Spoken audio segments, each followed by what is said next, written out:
What will our colonists, including the recently recruited Sagi, have in store for them today?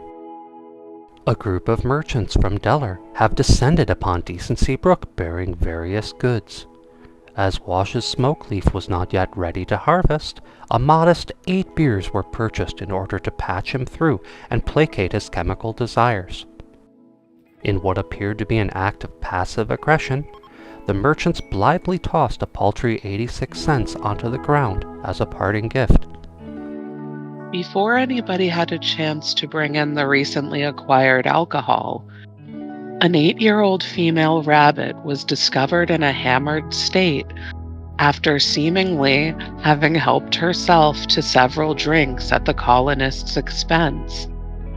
Unfortunately for Wash, all that was left of his haul were empty bottles scattered amongst a melange of animal vomit. In a rage, Harry retaliated against the inebriated rabbit by opening fire at it from an absurd distance. Despite the disoriented rabbit taking several pauses to vomit, Harry can't seem to make the shot. Could Ray have surreptitiously partaken in the woodland creature alcohol debauchery? Max has completed work on a small wooden sculpture of normal quality. The bizarrely named Lullaby of Harry is a torso-sized piece of material sculpted into an artistic form. This piece depicts Karina Harry Price insulting Matilda Maddie Balbel while Maddie kicks her. Maddie's body is covered in gore. Almost every shape in the image seems to be focused. This image tells the story of Harry attacking Maddie on 7th of April, 5501. Megasloth 1 passes out in the freezer due to self-inflicted malnutrition while attempting to eat a simple meal. Wash rushes to its aid, cramming him into Harry's room to recuperate.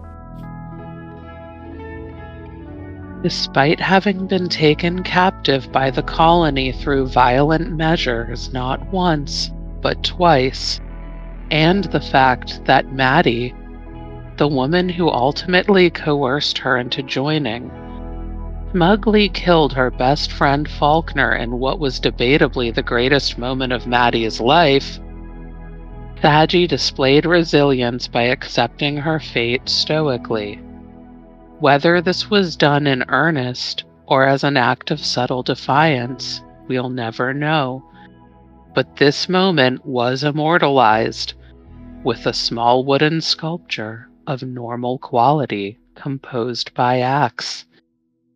The memento of this auspicious occasion is a torso-sized piece of material sculpted into an artistic form and is titled Depressed Rock.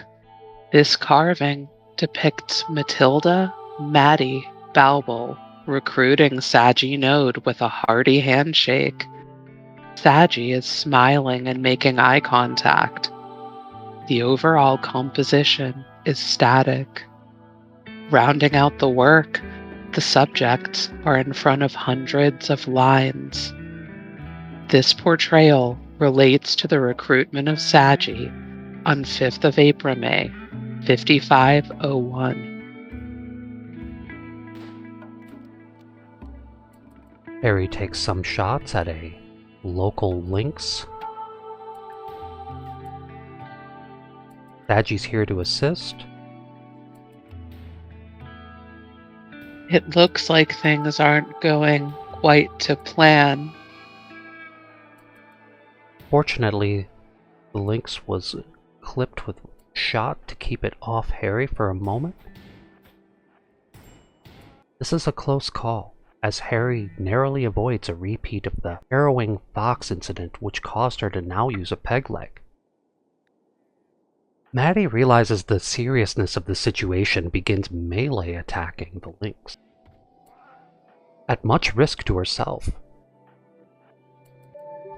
An uncharacteristically Generous move on her part. And she is bleeding profusely for it.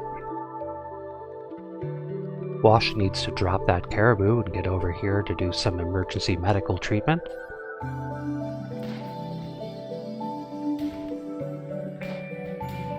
Looks like Maddie's altruism has landed her face down in the dirt.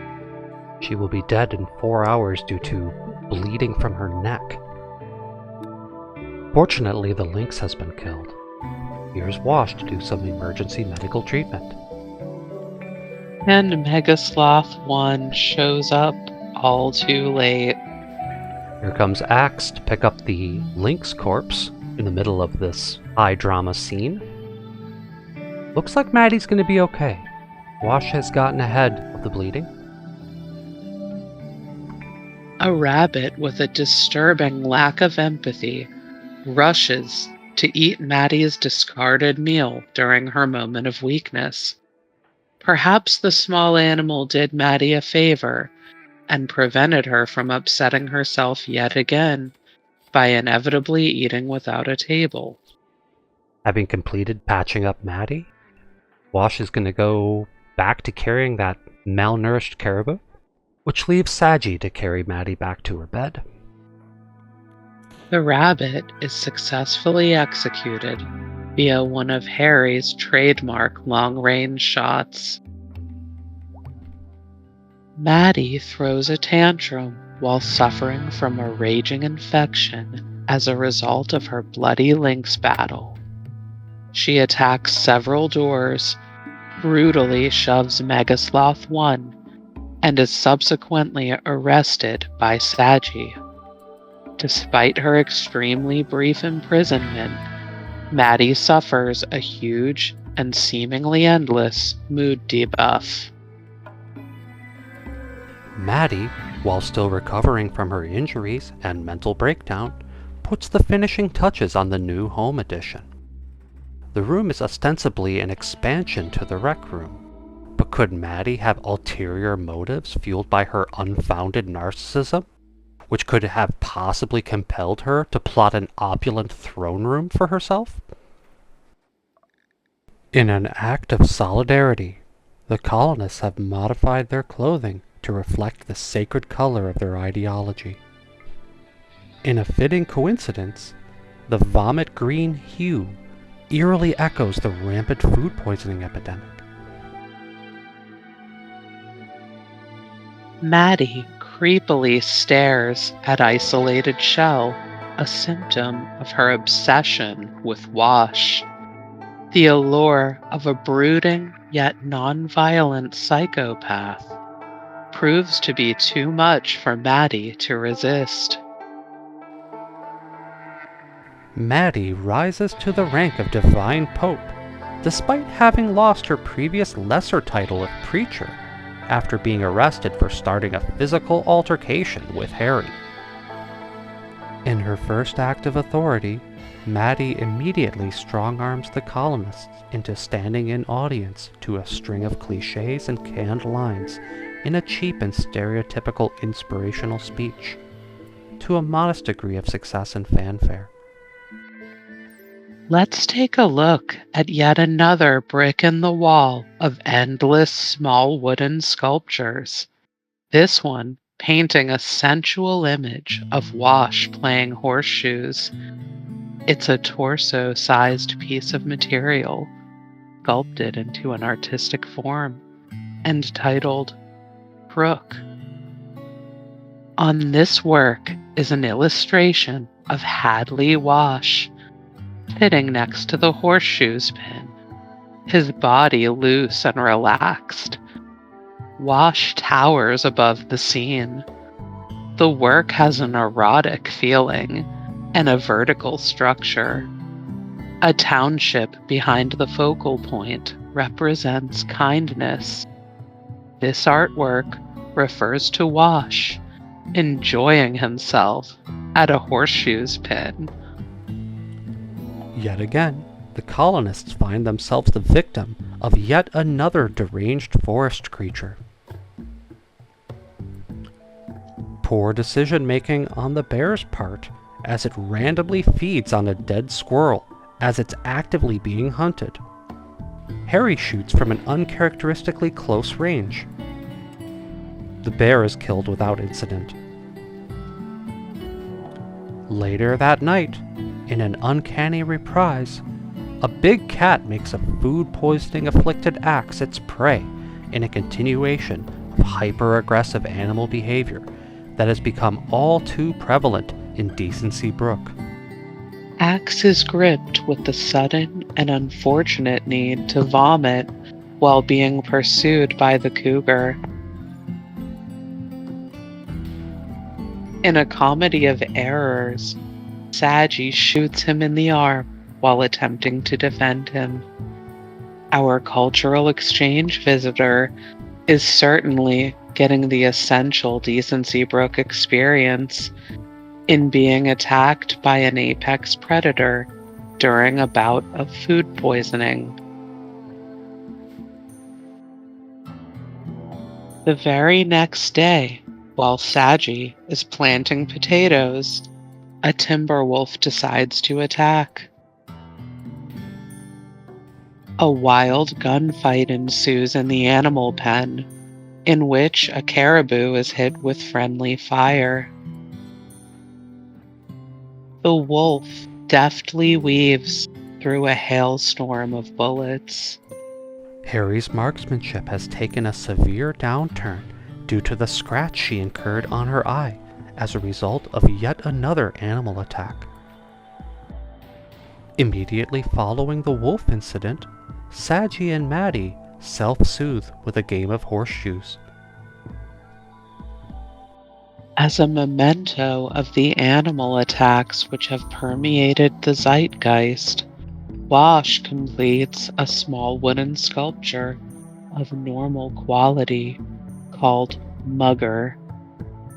On this sculpture is a portrayal of Karina Harry Price attacking a grizzly bear with cold efficiency.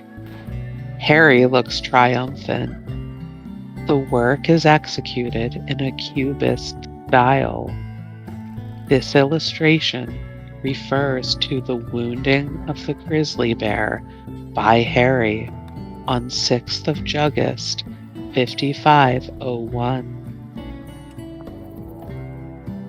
A pack of 9 man-hunting rabbits have decided to swarm the colony. The bloodlusted rabbits charge our colonists who have assembled in a firing line. Mega Sloth 1 proves to be a huge disappointment in the rabbit battle, opting to go AWOL during a pivotal moment. Guest colonist Axe heroically risks his life slashing at the swarming rabbits with a knife while nude. In a scene that exemplifies Maddie's poor judgment, she decides to clutch a decaying rabbit corpse to her fresh, open wounds, which resulted, unsurprisingly, in a raging infection.